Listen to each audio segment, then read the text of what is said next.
Hello दोस्तों, मैं पवन सिंह और आप सभी का मेरे सुरतरंग चैनल पर स्वागत है।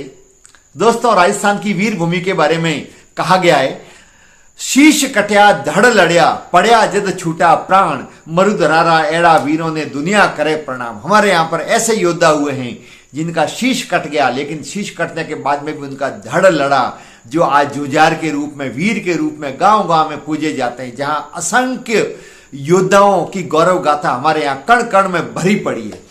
ऐसे ही एक योद्धा हुए हैं राघव देव जी मेवाड़ के, जो आज मेवाड़ में जुझार के रूप में पूजे जाते हैं। आइए दोस्तों, उनकी आपको वीर गाथा सुनाने जा रहा हूं, जो बहुत ही रोचक है। आप जुड़े रहें और पूरा वीडियो देखें।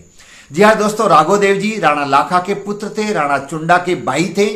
वही राणा चुंडा जो मेवाड़ के भीष्म पितामह कहा जाते हैं। दोस्तों, राणा चुंडा राणा लाखा के ज्येष्ठ पुत्र थे और हिसाब से तो राणा लाखा के बाद में राणा चुंडा ही मेवाड़ के महाराणा बनते, लेकिन मारवाड़ के राव रिडमल को उन्होंने वचन दिया था कि आपकी बहन हंसाबाई की यदि शादी मेरे पिताजी राणा लाखा से करते हो। उस समय राणा लाखा काफी अवस्था में थे, तो जो इनसे पुत्र होगा वो मेवाड़ का महाराणा बनेगा, मैं आपको वचन देता हूं और मैं अपने हाथों से उसका राज तिलक करूंगा। दोस्तों, फिर हंसाबाई की शादी राणा लाखा से होती है। कुछ समय बाद में उनसे पुत्र होता है जिसका नाम रखा गया मौकल, जो बाद में मेवाड़ के महाराणा बनते हैं। और राणा लाखा के देहावसान के बाद में अपने वचन के अनुसार राणा चुंडा अपने हाथों से अंगूठे का चीरा लगा करके और राज तिलक करते हैं। उसके बाद से ये परंपरा बन गई, सलुम्बर वाले जो सलुम्बर के रावत है वो मेवाड़ के जब महाराणा गद्दी पर बैठते हैं तब अपने अंगूठे का चीरा लगा करके उनका राज तिलक लहू से करते हैं। और अब की बार भी साल भर पहले आप सभी ने देखा, जब विश्वराज सिंह जी महाराणा महेंद्र सिंह जी के देहावसान के बाद में मेवाड़ के महाराणा बने, तब गद्दी पर बैठे, तब सलुम्बर के रावत देवव्रत सिंह जी ने अपने अंगूठे का चीरा लगाकर, जैसा आप देख रहे हैं, उन्होंने उनका राज तिलक किया था। तो दोस्तों, अब उसके बाद में राणा मौकल मेवाड़ के महाराणा बनते हैं, लेकिन कुछ समय बाद में चाचा मेरा द्वारा मौकल को धोखे से मार दिया जाता है। उसका बदला लेने के लिए राव रिडमल चाचा और मेरा को मार देते हैं और फिर मौकल के देहावसान के बाद में उनके पुत्र राणा कुंभा मेवाड़ के महाराणा बनते हैं और राव रिडमल वहां संरक्षक के रूप में रहते हैं और उस समय उनका मेवाड़ पर काफी प्रभाव जम जाता है। उधर दोस्तों, राघव देव जी सिसोदिया, जो राणा लाखा के पुत्र राणा के चुंडा के भाई थे, वो बहुत ही साहसी और वीर योद्धा थे। उस समय वो मेवाड़ में समानांतर बिगाड़ भी कर रहे थे। तो दोस्तों, राघव देव जी द्वारा मेवाड़ में बिगाड़ करने के कारण से जो शिकायतें बार बार आ रही थी महाराणा कुंभा तक और राव रिडमल तक, तो उसको लेकर के वो नाराज थे।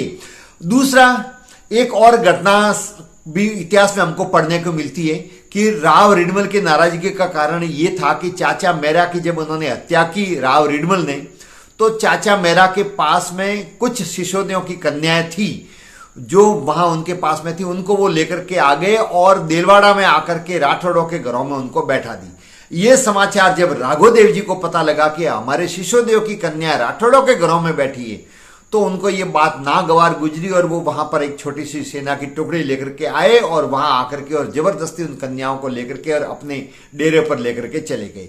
राव रिडमल ने ये अपना अपमान समझा और उन्होंने नीचे किया कि अब समय आ गया कि राघव देव को रास्ते से हटाना ही पड़ेगा। अब वो वहां से चित्तौड़ गए। जाने के बाद में राणा कुंभा, जो उस समय उनका बहुत मानते भी थे और राव रिडमल के प्रभाव में थे, उन्होंने राणा कुंभा को अपने पक्ष में किया, राघव देव के बारे में बात की और ये तय किया कि राघव देव को अब नहीं मारोगे तो आगे जाकर के हमारे सबके लिए समस्या पैदा करेगा। तो ये एक योजना बनाई। ऐसे तो राघव देव को मारना आसान था नहीं, बहुत ही वीर योद्धा थे, साहसी थे, बलिष्ठ थे। तो योजना बनाई। योजना के तहत ये तय किया गया कि दरबार में बुला करके और उनका सिरोपाव से सम्मान किया जाए। दोस्तों, उस समय सिरोपाव देना एक उपाधि थी, सम्मान था, जिससे जहां सिर से लगा करके पांव तक पूरी वेशभूषा दी जाती थी, पगड़ी, अंगरखी और धोती। तो दोस्तों, अंगरखी जो सिलवाई गई उसको साजिश के तहत इसकी जो बाहें होती है वो यहां से सीधी गई और पूरी लंबी दिखने में थी, लेकिन यहां से सिलाई उसकी कर दी गई। और जब वहां दरबार में वो आए, उनको सिरोपाव दिया और वो अंगरखी पहनने लग गए, तो यहां आते ही दोनों हाथ अटक गए। स्वाभाविक है, जब अंगरखी पहन रहे थे तो उनके पास में जो तलवार थी वो भी रखी हुई थी कटार में। जब उन्होंने अंगरखी पहनने के लिए दोनों ही हाथ अंगरखी के अंदर डाले, तो अंगरखी यहां से सिलाई की हुई होने के कारण से बाहर हाथ नहीं आए और इसी मौके की तलाश में जो बैठे हुए थे पहले षड्यंत्र पूर्वक जो दो सरदार, उनको जैसे राव रिडमल ने इशारा किया, इशारा करते ही उन दोनों ने खटाक से दोनों ने कटार थी वो उनके घोंप दी। कटार घोंपते ही राघवदेव समझ गए कि मेरे साथ में धोखा हुआ है।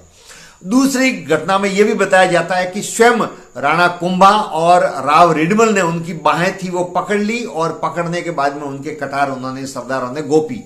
लेकिन जैसे ही कटार गोपने के बाद में वो वहां से पौड़ की तरफ बार की तरफ जाने लग गए। उनको पता लग गया मेरे साथ में धोखा हुआ है। अब वो जा रहे थे तो द्वार पर जो सरदार खड़े थे उनको इशारा किया तो उन्होंने जाते हुए राघव देव जी पर तलवार से वार किया और तलवार के वार से उनका शीश था वो गिर गया। दोस्तों, सूरवीरों की यही तो पहचान होती है कि उनका शीश कट जाता है लेकिन धड़ फिर भी लड़ता है। साहस और वीरता उनके अंदर भरी होती है, इसलिए इतनी आसानी से वो हार नहीं मानते। यहां पर भी ऐसा ही हुआ, शीश कट गया तो वापिस धड़ ने पीछे मुड़ करके उस शीश को अर्थात मुंड को उठाया आकर के कमर के बांधा और फिर जाकर के अपना घोड़ा बाहर खड़ा था उस घोड़े पर बैठ करके रवाना हो गए। चित्तौड़ से 17 कोस तक वो चले गए। पड़ावली एक गांव है, वहां गए तो तब तक प्रभात हो गई थी। पनियारियां पानी भरने के लिए वहां आई हुई थी तो उन पनियारियों ने देखा कि शीश कटा हुआ व्यक्ति कोई योद्धा आ रहा है। उनमें से एक पनियारी रजस्वला स्थिति में थी और उसकी जैसे ही छाया पड़ी का धड़ था वो शांत हो गया और वहीं पर वो गिर गए। ये समाचार मिलते ही उन्होंने 5 शादियां कर रखी थी, उनकी 5 पत्नी थी। वो 5 पत्नियां वहां पर बैल जोत करके आई और भी लोग उनके साथ में थे। जैसी परंपरा थी ढोल गाजो बाजो के साथ में वहां पर उनका अंतिम संस्कार राघव जी का हुआ और 5 पत्नियां उसी स्थान पर सती हुई। जी हां दोस्तों, उसके बाद में उसी जगह पर उनका स्थान बनाया गया जहां आज भी असंख्य लोग दर्शन करने के लिए आते हैं। उनको जुझार के रूप में पूजा जाता है। लोग मन्नत मांगते हैं और उनकी मनोकामना पूर्ण होती है। राघव देव जी के साथ में जो धोखा हुआ था उसको लेकर के एक गीत भी लिखा हुआ इतिहास में, उसकी 2 लाइनें मैं आपको पढ़ करके सुना रहा हूं। राय आंगण राणा कुंभकर्ण रूठे, हाथा ग्रह हिंदवे राय, काढ़ी राघव भली कटारी, दांता सरसी ऊपर डाय। ये वहां उस गीत की पंक्तियां हैं जो प्रमाण के रूप में है कि उनके साथ में धोखा हुआ था। दोस्तों, उस जमाने के अंदर इस प्रकार के षड्यंत्र पूर्वक एक दूसरे के साथ में घात प्रतिघात होती रहती थी। तो दोस्तों, ये थी इतिहास से जुड़ी एक और रोचक गौरव गाथा। आपको ये वीडियो कैसा लगा कमेंट जरूर करें, वीडियो को लाइक करें, शेयर करें और यदि चैनल को सब्सक्राइब नहीं किया हो तो चैनल को सब्सक्राइब करें। वीडियो देखने के लिए आप सभी का बहुत बहुत धन्यवाद। जय हिंद।